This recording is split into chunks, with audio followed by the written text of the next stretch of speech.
have been conditioned from birth to fit into the crowd, to do what the group does, to do what the society accepts, and to not stand out. The last 2 years have shown that the only hope of humanity is on the rebels who have the courage to walk alone for truth and freedom. I'm Brett Pretorius, and welcome to the United Liberty Alliance, the ULA. If you are a minority person in South Africa, then take note, this is about you. This is for you. Let's be brutally honest with each other today. We are all in the same sinking and stinking boat, with not enough fingers and toes to plug the increasing number of holes. There is no one who will improve our current deteriorating situation in this country of total decay but us, the people. The South African Constitution, as for any so-called democratic country, is supposed to focus on the protection of a country's people's best interest. Yet we know that the government has overplayed their hand ever since they took over power, topping and changing legislation to suit their agenda of totalitarianism and oligarchy.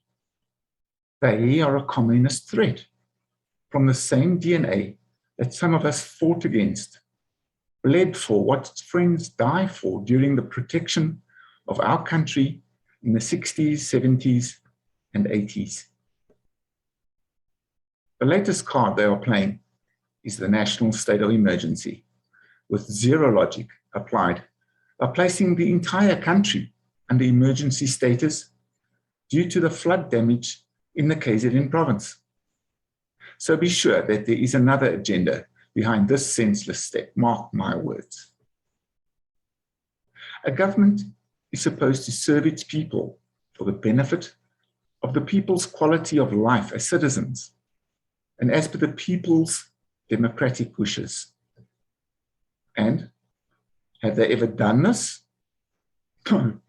Instead, they manipulate their way into greater positions of power.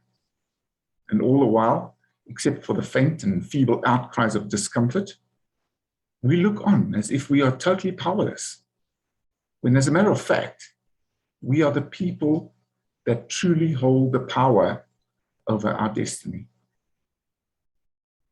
We, as the minority groups of people, do not plunder. We do not protest by means of riots, destroy property in the name of our race or color, or because of being disadvantaged when a service fails, or we need better salaries, or we don't want to pay fees. This despite us, as the minority groups, being subjected to race-based legislation, racial hate speech, farm murders, being excluded from meaningful participation in the economy, our young people prevented from building a career for themselves, our language, history, and symbols removed or destroyed.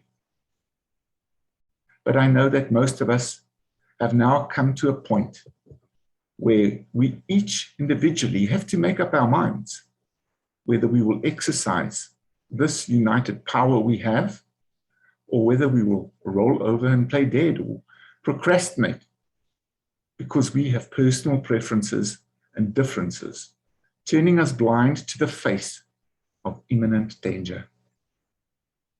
When a government exercises tyranny, it becomes the duty of each of us to take charge of our destiny.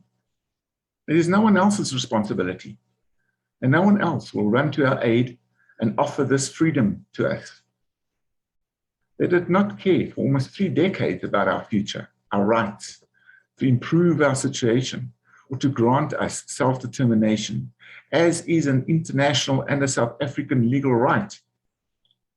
And they will surely not do so now. So, are you going to cower away in a corner, hoping that things will magically turn out okay for you and your people, your family, your descendants?